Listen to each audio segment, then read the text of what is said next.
Baca. Oke ya, Lukas 4 ayat 8. Dan sambil menanggapi, Yesua berkata kepadanya, "Enyalah dariku, hai Satan, sebab telah tertulis, engkau harus menyembah Yahweh Elohimmu, dan hanya kepadanya engkau beribadah." Oh, haleluya. Berarti, iya. Berarti ayat situ mengatakan bahwa Yosua menyuruh menyembah kepada dirinya, betul? Iya, betul. Yang minta menyembah kepada dirinya siapa? Ya, Yesua Hamasiah.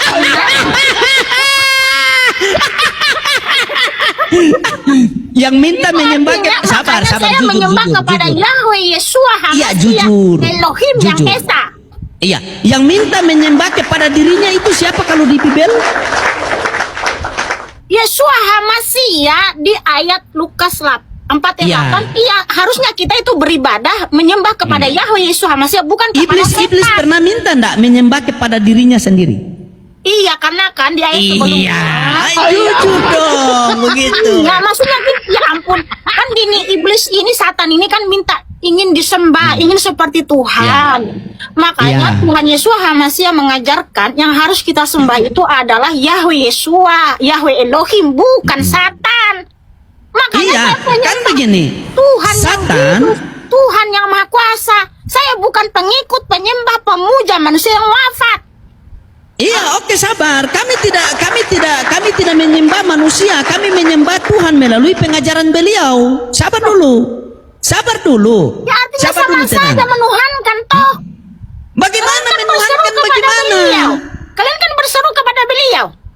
Nah, kalau kami berseru Kami kepada diperintahkan oleh Tuhan. Yahweh, Qul in kuntum tuhibunallaha fattabi'uni yuhibbukumullah wa yaghfir lakum junubakum wa huwal ghafurur rahim. Katakanlah Nabi Muhammad kepada umatmu, apabila mereka ingin aku mencintai mereka, maka ikutilah kamu dan akan kuampuni dosa-dosa mereka. Jadi ketika saya rindu kepada istri saya, maka saya nyanyi istri saya, sayang terima kasih tuksemu. Apakah saya menjadikan dia Tuhan? Ketika saya rindu kepada baginda Rasulullah Muhammad sallallahu alaihi wasallam dan saya sallallahu ala Muhammad, apakah saya tuhankan dia? Nah, itu pemikiran dongo. Oh iya. Begitu. Dengar. Menurut KBBI, menuhankan adalah bentuk kata kerja verba yang artinya menjadikan sesuatu menjadi Tuhan, memuja. Nah, kamu kan memuja-muja nabimu, makanya kalian di dalam sholawat memuja-muja nabimu. Lah, kalau Oh, jadi kamu sabar. Ini bagus, ini bagus. Jadi ketika kamu mau memahami, sabar. Dengar dulu. Sabar. Sabar. Ya sabar. Kamu dari dulu ngomong terus, membual. Dengar dulu loh, Ding. Kalau kami nggak pernah memuja-muja Nabi dan Rasul. Contoh gini. Rasul Paulus, dengarlah seruanku, aku berseru kepadamu. Nggak pernah. Oke, baik. Berarti kamu mau sabar dulu, Rasul dan gantian. Nabi itu okultisme.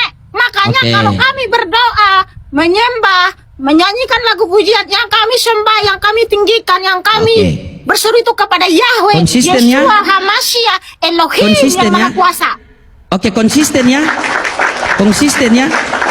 Tidak boleh berubah. Baik. Kamu sudah framing, kamu yang buka framing duluan.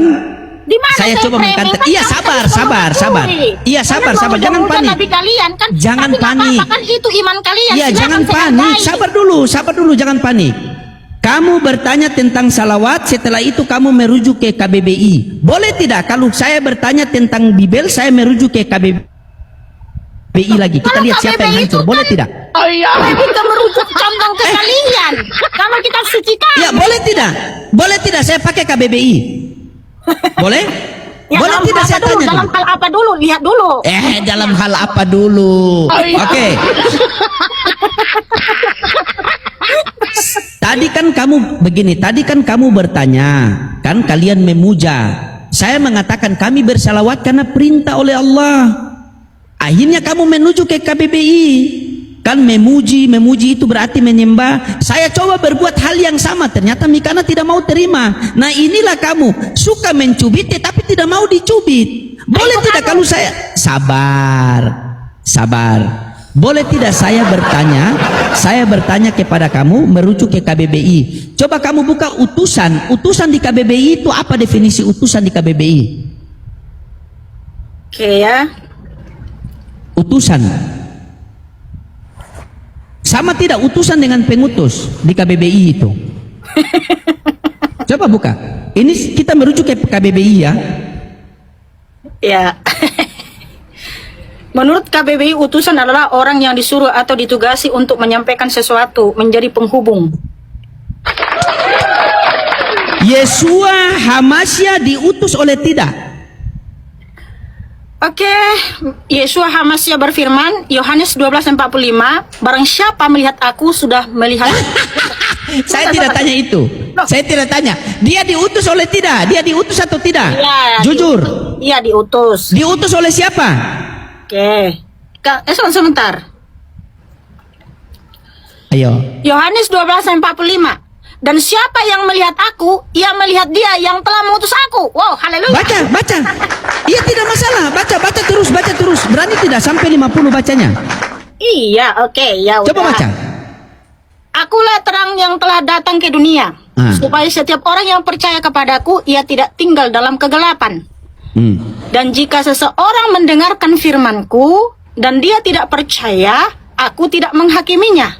Sebab aku datang tidak untuk menghakimi dunia, melainkan untuk menyelamatkan dunia. Terus baca terus sampai 50. Baca terus. Iya, baca terus. Jangan dulu baru setengah sudah makasih. Jangan sampai di bawah kamu kejang-kejang. Baca terus. Silakan. Asik ini. Siapa yang menolak aku dan tidak menerima firmanku, ia mendapatkan dia yang menghakiminya, yaitu firman yang telah kuucapkan. Dia itulah yang akan menghakiminya pada akhir zaman. Oh, haleluya. Pegangan ya. Pegangan di sini ya. Mikana langsung jadi blank di sini. Cara dari diriku sendiri, melainkan dia yang telah mengutus aku. Bapa sendiri telah memberikan perintah kepadaku apa yang harus kuucapkan dan apa yang harus kukatakan. Oh, haleluya. Siapa yang memerintahkan dia? Bapa, dan aku Oke, tahu sabar, Bapa- tahan. Bapak memerintahkan siapa? Yesua Mesia. Yesua. Utusan tadi di KBBI itu diperintahkan, disuruh kan? Lah itu kan KBBI. Ya.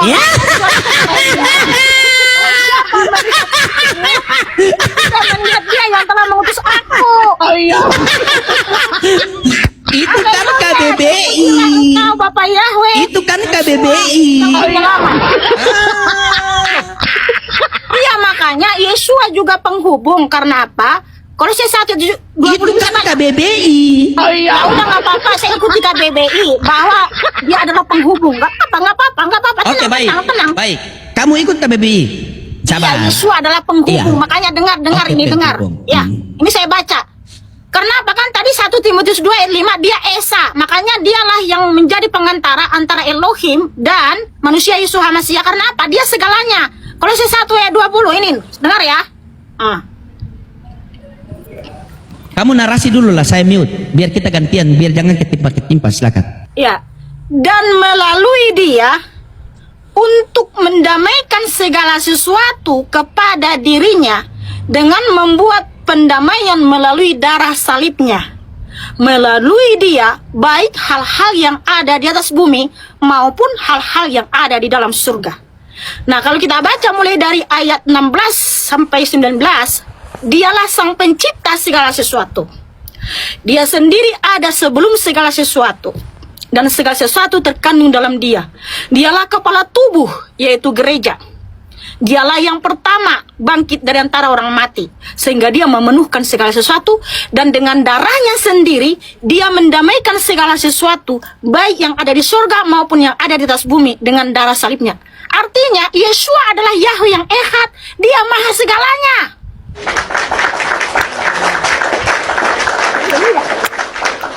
Haleluya. Udah, silakan. Oke, di mute ya. Ya, itulah teman-teman tadi ya. Saya hanya mencoba berperilaku sebagaimana dia berperilaku ketika berdiskusi sama kita. Oke, saya tarik ulang. Padahal mudah teman-teman untuk memahami Bible ini mudah. Ini paham saya ya. Kalau salah paham saya tolong Mikana luruskan karena ini hak mereka ya. Di dalam 1 Timotius 6 nomor 16 itu teman-teman dikatakan dialah satu-satunya yang terhampiri, yang tidak takluk kepada maut, bersemayam di dalam terang yang tak terhampiri. Tidak ada seorang pun yang dapat melihat dia dan manusia pun tidak bisa melihat dia. Inilah sosok yaitu inilah sosok Yahweh atau Elohim itu. Karena Elohim tidak dapat dilihat, tidak dapat terhampiri. Bagaimana cara Bani Israel bisa mengetahui, bisa mengenal Elohim yang tidak terlihat ini? Satu-satunya jalan Elohim mengutus Yesua untuk datang ke dunia ini untuk memperkenalkan bahwa Elohim itu ada namun tidak terlihat. Dalilnya mana? Yohanes 1:18. Tidak ada seorang pun yang dapat melihat Elohim melainkan anak yang ada di pangkuannya yang menyatakan